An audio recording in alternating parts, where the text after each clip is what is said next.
Assalamualaikum warahmatullahi wabarakatuh. Perkenalkan, nama saya Novita Anggraini dari Program Studi Pendidikan Bahasa dan Sastra Indonesia dengan MPM 22344111023. Di sini saya akan menjelaskan tentang materi dari kelompok kami, yaitu kelompok 4. Pengembangan kurikulum. Proses pendidikan merupakan salah satu upaya yang bisa dilakukan oleh manusia untuk mendapatkan pengetahuan yang berhubungan dengan kehidupan sebagai jawaban atas kewajiban yang diperintah kepada manusia. Terlaksananya tugas dan fungsi manusia tersebut sangat ditentukan oleh ilmu pengetahuan dan pengalaman yang dia peroleh.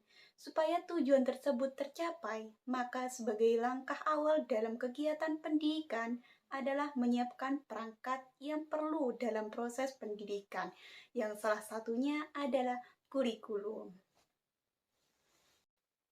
Salah satu aspek yang mendorong terjadinya suatu perubahan dalam pengolahan pendidikan adalah pengembangan kurikulum. Kedudukan kurikulum dapat dalam proses pendidikan memiliki peranan yang sangat strategis. Selain untuk mengembangkan peserta didik ke arah pengembangan yang optimasi, baik jasmani maupun rohani, juga kurikulum sebagai tolak ukur dalam melihat kemajuan pendidikan suatu bangsa. Perubahan kurikulum semestinya didasarkan atas hasil evaluasi yang dilakukan oleh para ahli dengan melihat kondisi real yang benar-benar terjadi, baik saat ini maupun yang akan datang secara kenyataan. Kondisi pendidikan saat ini, terutama dalam hal kualitas, belum bisa memberikan kepuasan, terutama dalam kebutuhan moral, spiritual, dan emosional. Sebagai indikator dari kenyataan di atas, bisa kita lihat dalam kehidupan sehari-hari. Dengan munculnya berbagai pelanggaran moral, baik yang dilakukan oleh para remaja, anak-anak, mahasiswa, maupun orang tua. Perubahan kurikulum di Indonesia sudah mengalami beberapa kali perubahan. Proses perubahan kurikulum tersebut terjadi atas dasar kebutuhan dan tuntutan baik masyarakat sebagai pengguna lulusan maupun sekolah sebagai institusi yang melahirkan produk lulusan. Perubahan kurikulum tidak ada tujuan lain selain untuk meningkatkan kualitas proses pembelajaran serta rancangan pembelajaran yang ada di sekolah. Menurut para ahli pendidikan, kurikulum dapat dilihat dari 4 aspek dimensi. Artinya, kurikulum itu bukanlah sesuatu yang tunggal, akan tetapi merupakan sesuatu yang beragam. Artinya apa? Ketika kita mengartikan kurikulum tersebut bisa dilihat dari berbagai dimensi. Keempat dimensi kurikulum tersebut adalah: yang pertama, kurikulum sebagai suatu ide. Yang kedua, kurikulum sebagai suatu rencana tertulis yang sebenarnya merupakan perwujudan dari kurikulum sebagai suatu ide. Yang ketiga, kurikulum sebagai suatu kegiatan yang sering pula disebut dengan istilah kurikulum sebagai suatu realita atau implementasi kurikulum. Dan yang terakhir yaitu kurikulum sebagai suatu hasil yang merupakan konsekuensi dari kurikulum sebagai suatu kegiatan. Dimensi ide artinya kurikulum itu adalah kumpulan berbagai gagasan-gagasan atau pemikiran tentang pendidikan. Gagasan yang dimaksud adalah konsep-konsep pendidikan yang muncul terkait dengan tujuan, konten atau materi, metode dan evaluasi dimensi. Dokumen atau rencana tertulis Artinya, kurikulum itu merupakan sebuah dokumen tertulis yang isinya terkait dengan rumusan, tujuan-tujuan, kumpulan materi-materi yang akan diajarkan, metode atau pendekatan yang akan digunakan, dan yang akan dievaluasi yang akan dilaksanakan. Dimensi proses atau implementasi artinya kurikulum itu sebuah proses ketika diimplementasikan dalam kegiatan belajar mengajar. Dimensi ini kurikulum dilihat dari aspek proses, dan inilah kurikulum yang sesungguhnya terjadi. Dapat dijelaskan bahwa kurikulum dapat dilihat dari 4 dimensi, yaitu dimensi ide, dimensi dokumen atau rencana tertulis, dimensi proses, dan dimensi hasil. Uraian dari keempat dimensi tersebut adalah dimensi ide, artinya kurikulum itu adalah kumpulan berbagai gagasan-gagasan atau pemikiran tentang rencana pendidikan yang akan dilakukan.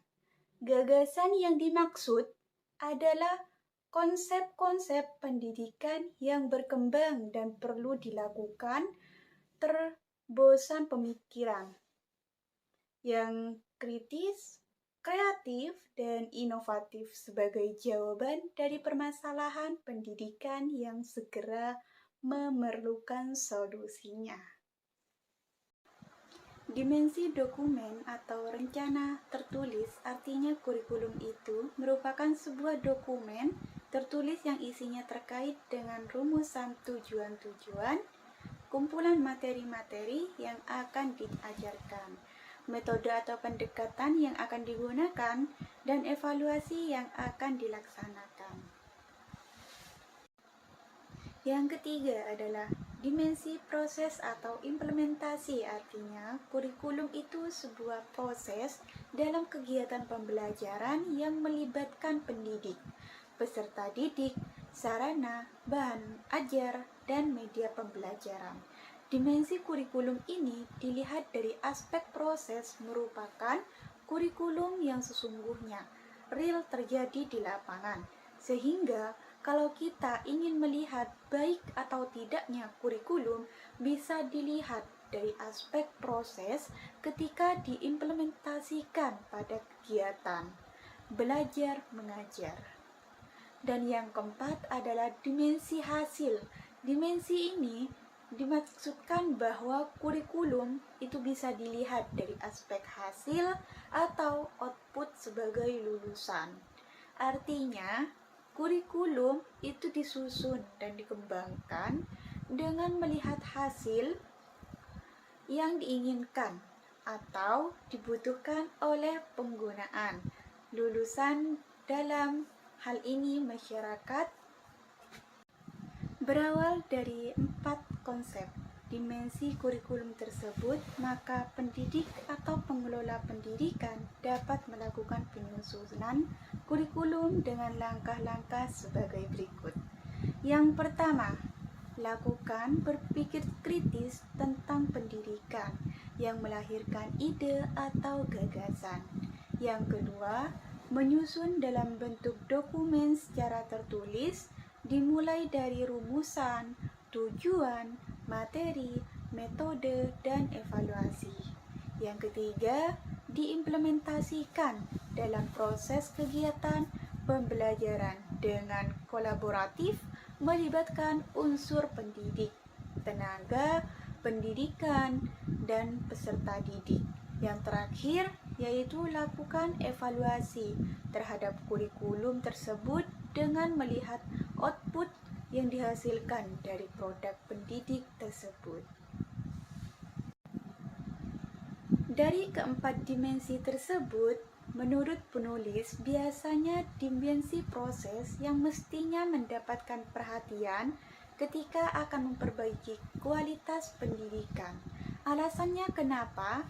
Dimensi proses karena pada dimensi inilah terjadi proses pembelajaran secara real dan langsung antara pendidik dengan peserta didik. Salah satu aspek yang mendorong terjadinya suatu perubahan dalam pengelolaan pendidikan adalah pengembangan kurikulum.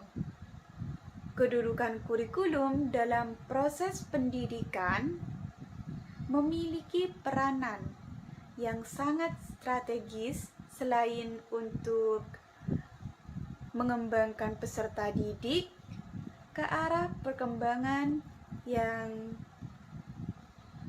optimal baik jasmani maupun rohani.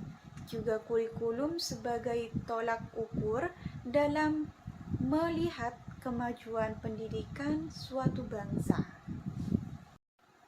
Apabila terjadi kesenjangan antara kurikulum yang dibuat dengan lulusan yang tidak sesuai, maka dilakukan evaluasi terhadap kurikulum tersebut dan sebagai melakukan perubahan-perubahan ke arah yang lebih baik. Perubahan kurikulum semestinya didasarkan atas hasil evaluasi yang dilakukan oleh para ahli dengan melihat kondisi real yang terjadi baik saat ini maupun yang akan datang. A. Pengertian kurikulum dan pendidikan. Pengertian pendidikan pada hakikatnya, pendidikan dapat diartikan sebagai proses bimbingan terhadap berbagai potensi yang dimiliki manusia sampai terbentuknya kepribadian yang utuh baik jasmani maupun rohani, sehingga dapat terwujud kehidupan yang harmonis, bahagia, adil, dan makmur, baik di kehidupan dunia maupun di akhirat. Selain itu, juga pendidikan merupakan proses pewarisan budaya dari orang dewasa kepada orang yang belum dewasa. Proses pewarisan budaya ini dilakukan oleh orang dewasa yang mempunyai ilmu pengetahuan, baik ilmu yang terkait dengan keahliannya maupun ilmu lain yang mendukung terhadap keahliannya itu. Proses pewarisan budaya dalam konteks ini adalah bagaimana sejumlah pengalaman belajar hari ini yang akan datang diberikan kepada peserta didik dengan menggunakan pendekatan yang lebih berpotensi pada kepentingan dan kebutuhan peserta didik sesuai dengan tingkat pertumbuhan dan perkembangannya. Kedudukan pendidikan mempunyai peran yang sangat strategis dalam mengembangkan potensi pendidik ke arah pengembangan yang lebih optimal, baik aspek jasmani maupun rohaninya. Beberapa karakteristik orang dewasa menurut konteks pendidikan adalah yang mempunyai ilmu pengetahuan yang mendalam dan mampu diimplementasikan dalam proses pendidikan tentang kompetensi pedagogi, profesional, kepribadian, dan sosial. Lebih jelasnya, penulis kemukakan keempat pengetahuan yang harus dimiliki pendidik sebagai berikut. Yang pertama, ilmu pengetahuan tentang pedagogi. Pengetahuan ini terkait dengan wawasan terhadap perkembangan dan pertumbuhan peserta didik, perilaku belajar, gaya belajar, model-model belajar, dan berbagai strategi pembelajaran termasuk pelaksanaan evaluasi. Yang kedua, ilmu pengetahuan tentang profesional. Maksud profesional adalah seorang pendidik itu mempunyai pengetahuan yang mendalam tentang materi pembelajaran yang menjadi keahlian dan konsennya selama ini, sehingga yang bersangkutan tidak diragukan lagi. Yang ketiga, ilmu pengetahuan tentang kepribadian. Kepribadian ini adalah bahwa seorang pendidik itu mempunyai akhlak yang baik dan mampu melaksanakan dalam kehidupan sehari-hari. Yang keempat yaitu ilmu pengetahuan tentang sosial. Pengetahuan tentang sosial adalah suatu kegiatan yang ada hubungannya dengan sesama manusia, baik dalam konteks individu maupun kelompok atau berjemaah. B. Pengertian kurikulum menurut para ahli. J. Garland, Saylor, dan William M. Alexander. Menurut pendapat ini, kurikulum itu bersifat luas, meliputi semua usaha sekolah yang berhubungan dengan pengalaman siswa belajar dan terjadi bukan hanya di lingkungan sekolah saja, akan tetapi juga di luar sekolah dan sifatnya dapat mempengaruhi siswa dalam belajar. Maka dari itu disebutlah kurikulum. Selain itu, pendapat B. Othniel Smith, W. O. Stanley, dan W. Harlan Soros mengemukakan bahwa kurikulum ialah sejumlah pengalaman yang secara potensial dapat diberikan pada anak dan pemuda agar mereka dapat berpikir dan berbuat secara kebutuhan yang diperlukan oleh masyarakat. Ali Miel dalam bukunya Judging the Curriculum. Kurikulum dalam pengertian secara luas yaitu meliputi keadaan gedung, suasana sekolah, keinginan, keyakinan, pengetahuan dan sikap orang-orang melayani dan dilayani sekolah, yakni anak didik, masyarakat, para pendidik, dan personalia termasuk penjaga sekolah, pegawai, administrasi, dan orang lain yang ada hubungannya dengan murid-muridnya, berangkat dari rumusan pengertian yang dikemukakan oleh para ahli tersebut. Maka kurikulum itu pengertiannya sangat luas dan beragam. Artinya, kurikulum itu tidak terbatas hanya pada sejumlah mata pelajaran saja, tetapi mencakup semua pengalaman belajar, learning experience yang dialami siswa dan mempengaruhi perkembangan pribadinya yang diperoleh bukan di lingkungan sekolah saja, akan tetapi lingkungan keluarga dan masyarakat. Dengan demikian, perubahan kurikulum semestinya berangkat dari kondisi di lapangan yang diketemukan, kemudian diusulkan ke khas untuk pendapat pengakuan dan kelayanan atas perubahan kurikulum tersebut. Jadi, kurikulum adalah seperangkat rencana dan pengaturan mengenai isi dan bahan pelajaran serta cara yang digunakan sebagai pedoman penyelenggaraan kegiatan belajar mengajar. B. Anatomi kurikulum. Anatomi dapat diartikan sebagai struktur atau komponen yang selalu menjadi kajian dalam kurikulum.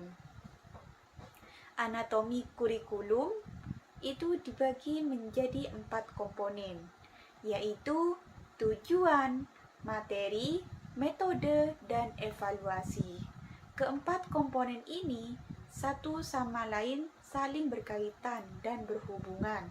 Komponen merupakan unsur atau bagian yang sangat esensial dalam keseluruhan kegiatan pendidikan. Komponen kurikulum dimaksudkan adalah bagian atau unsur yang satu sama lain saling berhubungan dan terkait. Unsur atau bagian yang ada pada kurikulum itu ada rumusan tujuan, susunan materi, atau bahkan bahan ajar, pendekatan model, strategi apa yang digunakan, terus evaluasi baik terhadap hasil maupun proses. Suatu sistem dimaksudkan bahwa kurikulum tersebut terdiri dari aspek tujuan, konten atau isi, strategi atau model, pendekatan dan metode, serta terakhir adalah evaluasi. Jadi, kurikulum itu pada dasarnya terdiri dari 4 komponen dan satu sama lainnya saling berhubungan. Langkah-langkah dalam pengembangannya dimulai dari rumusan tujuan. Artinya, sebelum guru mempersiapkan materi dan strategi, maka terlebih dahulu merenungkan tentang tujuan apa yang diinginkan dari proses pendidikan. Artinya, komponen apa yang harus dimiliki oleh peserta didik setelah materi tersebut disampaikan. Pratkabar 1988 mengemukakan 7 kriteria yang harus dipenuhi dalam merumuskan tujuan kurikulum adalah seperti berikut. Yang pertama, tujuan kurikulum harus menunjukkan hasil belajar yang spesifik, fokus, dan dapat diamati. Yang kedua, tujuan harus sesuai dengan tujuan kurikulum, artinya tujuan-tujuan khusus itu dapat mewujudkan dan sejalan dengan tujuan yang lebih umum. Yang ketiga, tujuan harus tercatat dengan tepat, bahasanya jelas sehingga dapat memberi gambaran yang jelas bagi para pelaksana kurikulum. Yang keempat, tujuan harus memperlihatkan kelayakan, artinya bahwa tujuan itu bukanlah suatu standar yang mesti, melainkan harus dapat disesuaikan dengan kondisi. Yang kelima, tujuan harus fungsional, artinya tujuan itu menunjukkan nilai guna bagi para peserta didik dan masyarakat. Yang keenam, tujuan harus mempunyai kegunaan dalam arti bahwa tujuan itu dipilih berdasarkan nilai yang diakui kepentingannya. Yang terakhir atau yang ketujuh, itu tujuan harus tepat dan sesuai, terutama dilihat dari aspek kepentingan dan kemampuan peserta didik, termasuk latar belakang, minat, dan tingkat perkembangannya.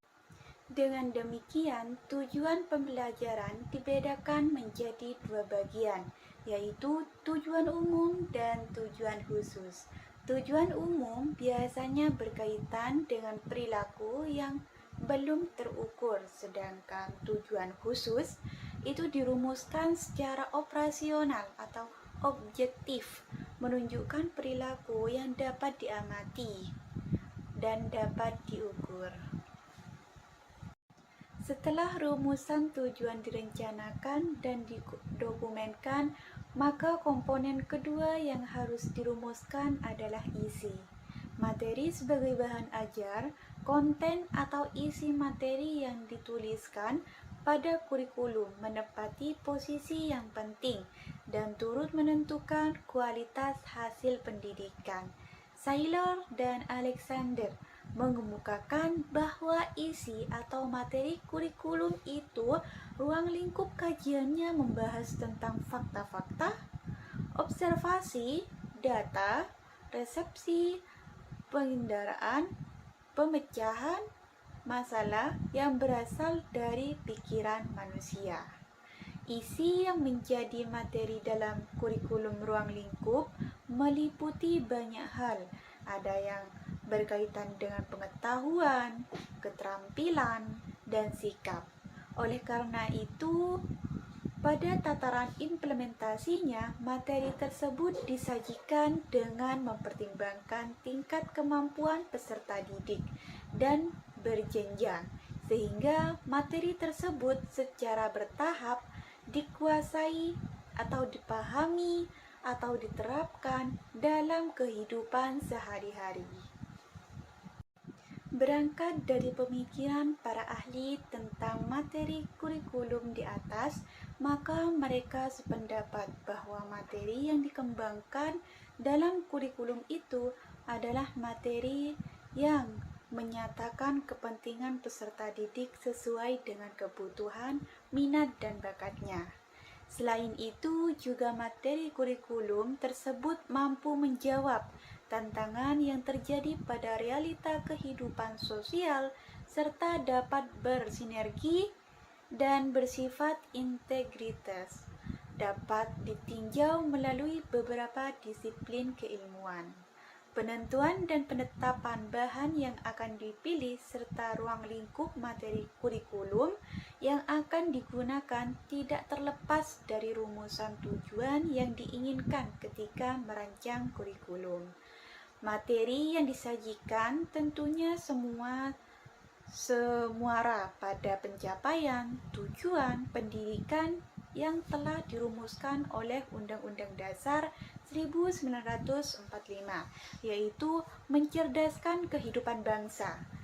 Aspek-aspek materi merupakan salah satu bagian keterpentingan dalam pengembangan proses pembelajaran yang harus dirumuskan secara sistematis sesuai dengan tingkat kemampuan peserta didik dalam pengembangan aspek materi pembelajaran. Dapat dilakukan dengan pendekatan. Terus langkah selanjutnya yaitu kedudukan bahan ajar atau konten dalam kegiatan pembelajaran mempunyai peranan yang sangat penting dalam pencapaian tujuan pendidikan. Oleh karena itu, bahan ajar hendaknya disusun sesuai dengan topik pembahasan dengan mempertimbangkan kondisi dan sub-sub topik yang mengandung ide-ide, fakta, konsep pokok yang sesuai dengan tujuan. Baik, di sini saya akan melanjutkan presentasi dari Novita Anggraini mengenai teori dan telaah pengembangan kurikulum. Bagian C, yaitu komponen strategi pembelajaran. Strategi pembelajaran mempunyai kedudukan yang sangat strategis dalam kajian studi kurikulum. Strategi ini merupakan langkah ketiga setelah menetapkan tujuan beserta isi materi dalam bahan ajar. Strategi ini merupakan salah satu cara dalam menyampaikan materi agar supaya peserta didik lebih cepat memahami terhadap materi yang telah disampaikan oleh gurunya. Selain itu, agar suasana kelas menjadi kondusif, hidup, gembira, serta menyenangkan. Nah, dalam dunia pendidikan, banyak sekali istilah yang digunakan dalam menentukan cara menyampaikan materi, seperti istilah metode, teknik, pendekatan, model, dan strategi pembelajaran. Nah, dengan demikianlah siasat atau teknik yang digunakan guru dalam melaksanakan kurikulum secara sistemik dan juga sistematik. Di sini ada komponen evaluasi. Apa yang dimaksud dengan komponen evaluasi? Komponen evaluasi merupakan komponen keempat dari pengembangan kurikulum dan pembelajaran. Evaluasi ini mempunyai kedudukan yang sangat penting, terutama dalam menentukan keberhasilan kegiatan pendidikan beserta pembelajaran. Konsep awal evaluasi ini sering dikaitkan dengan pengukuran. Hal ini dimaksudkan bahwasanya evaluasi sebagai alat ukur untuk mengukur pencapaian tujuan pembelajaran. Dengan demikian, evaluasi ini dilakukan untuk melihat dua aspek, yaitu mengukur ketika proses berlangsung dan hasil sebagai proses akhir melalui pengujian. Kedua, yaitu orientasi melaksanakan evaluasi ini semua dapat mengukur kemampuan kognitif serta efektif dan psikomotorik peserta didik. Secara umum, pelaksanaan evaluasi ini dapat dibagi menjadi dua bagian. Yang pertama, yaitu evaluasi hasil. Hal ini dilakukan oleh guru setelah pokok pembahasan disampaikan dengan tujuan untuk mengukur sejauh manakah kemampuan siswa dalam menerima dan memahami materi yang telah disampaikan. Yang kedua, yaitu evaluasi terhadap proses pelaksanaan langkah-langkah pembelajaran. Bagian C, hakikat kurikulum. Di sini, hakikat kurikulum terdapat beberapa peran, di antaranya yaitu seperti peranan kurikulum. Peranan kurikulum merupakan komponen yang sangat strategis dalam upaya pencapaian tujuan pendidikan nasional. Upaya ini dilakukan untuk mencerdaskan kehidupan bangsa yang merupakan bagian terpenting dari sekian permasalahan bangsa. Setiap warga negara sudah dijamin oleh undang-undang sejak tahun 1945 untuk mendapatkan kecerdasan melalui proses pendidikan. Nah, menurut Umar Hamalik, terdapat 3 peranan kurikulum dalam kegiatan pendidikan, yaitu seperti peranan konservatif, peranan kritis atau evaluatif, dan juga peranan kreatif. Di sini dijelaskan ada 3 peranan. Peranan konservatif, peranan kreatif, dan juga peranan kritis dan evaluatif. Nah, di sini terdapat fungsi kurikulum. Berkaitan dengan fungsi kurikulum, dalam literatur lain, Alexander mengatakan bahwa ada 6 fungsi kurikulum yang telah disampaikan. Yang pertama yaitu sebagai fungsi penyesuaian dan juga sebagai fungsi integrasi, fungsi persiapan, dan juga fungsi pemilihan.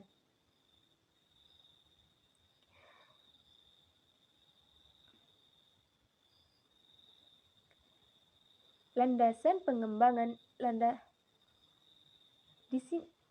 bagian D, yaitu landasan pengembangan kurikulum. Landasan pengembangan kurikulum pada hakikatnya merupakan faktor-faktor yang sangat diperhatikan dan dipertimbangkan pada waktu pengembangan suatu kurikulum dalam lembaga pendidikan, baik itu di lingkungan sekolah maupun di luar sekolah.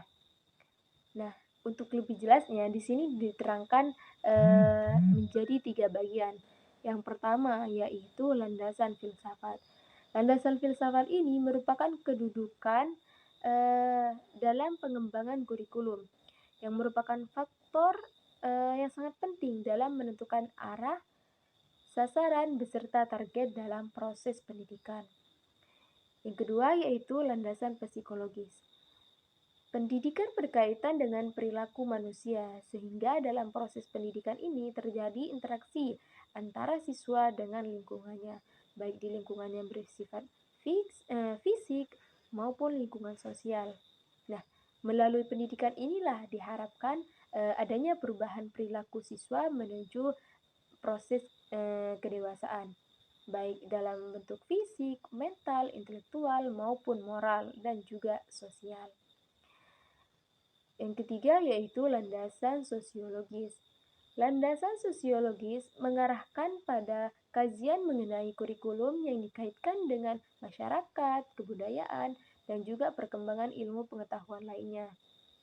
Nah, dari ketiga hal inilah disebutkan bahwa pada hakikatnya merupakan landasan yang sangat mempengaruhi penetapan isi dari kurikulum. Bagian E yaitu model konsep pengembangan kurikulum. Model konsep pengembangan kurikulum ini sangat mewarnai pendekatan yang diambil dalam pengembangan kurikulum. Sebagai kajian teoritis, model konsep kurikulum ini merupakan dasar untuk mengembangkan kurikulum. Nah, aliran filsafat ini dibedakan menjadi 4 bagian. Yang pertama yaitu aliran pendidikan klasik. Aliran pendidikan klasik ini digunakan untuk mengembangkan model konsep kurikulum subjek akademis. Dan bagian B yaitu aliran pendidikan pribadi. Aliran ini digunakan untuk mengembangkan model konsep kurikulum humanistik. Bagian C yaitu aliran teknologi pendidikan. Aliran ini digunakan dalam mengembangkan kurikulum teknologis. Bagian D yaitu aliran pendidikan interaksionis. Berangkat dari 4 aliran tersebutlah maka ada para ahli kurikulum yang telah mengembangkan model konsep kurikulum yang sampai pada saat ini masih mempunyai referensinya dengan membutuhkan peserta didik dan juga penggunanya. Di sini terdapat 4 konsep kurikulum yang dijadikan rujukan dalam mengembangkan pendidikan khususnya yang berada di Indonesia. Yang pertama yaitu subjek akademis. Subjek akademis ini merupakan salah satu cara atau model kurikulum yang paling tua yang banyak digunakan di berbagai negara. Isi kurikulum ini merupakan kumpulan dari bahan ajar atau rencana pembelajaran. Sedangkan bagian B yaitu kurikulum menekankan pentingnya hubungan antara organisasi materi atau konsep yang dipelajari dari satu pelajaran dengan pelajaran lain, tanpa menghilangkan perbedaan esensi dari setiap mata pelajaran. Bagian C yaitu pola organisasi kurikulum. Hal ini untuk memperlihatkan warna disiplin ilmu, bahan ajar yang diintegrasikan menjadi salah satu yang disajikan dalam bentuk unit yang dihubungkan antara pelajaran serta berbagai kegiatan mahasiswa. Bagian D yaitu problem solving kurikulum yang berisi tentang pemecahan masalah yang terdapat dalam kehidupan sehari-hari dengan menggunakan pengetahuan, keterampilan yang dipahami yang juga digali melalui beberapa tahapan tersebut, di mana siswa dapat membangun sendiri pengetahuannya, artinya apa yang mereka pelajari dapat dipahami. Yang bagian E yaitu kurikulum humanistik. Kurikulum humanistik ini didasarkan pada aliran pendidikan humanisme atau pribadi. Aliran pendidikan ini tertolak dari asumsi bahwa peserta didik adalah pertama dan utama dalam pendidikan. Kurikulum humanistik ini merupakan kurikulum yang lebih mementingkan proses daripada hasil. Sasaran utama kurikulum ini untuk memaksimalkan perkembangan anak supaya menjadi manusia yang lebih mandiri. Sedangkan bagian F yaitu kurikulum konstruksi sosial. Sesuai dengan namanya, hubungan dengan kegiatan masyarakat yang di dalamnya terdapat kegiatan interaksi, kurikulum rekonstruksi dapat dilihat dari beberapa tataran tersebut.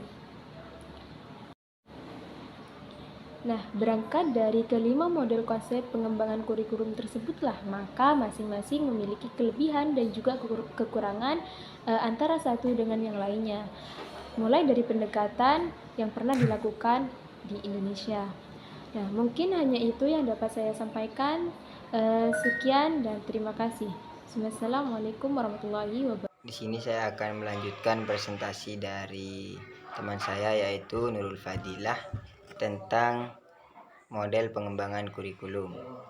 Model pengembangan kurikulum adalah model yang digunakan untuk mengembangkan suatu kurikulum, di mana pengembangan kurikulum dibutuhkan untuk memperbaiki atau menyempurnakan kurikulum yang dibuat untuk dikembangkan sendiri, baik dari pemerintah pusat atau pemerintah daerah, yaitu pemerintah sekolah contohnya.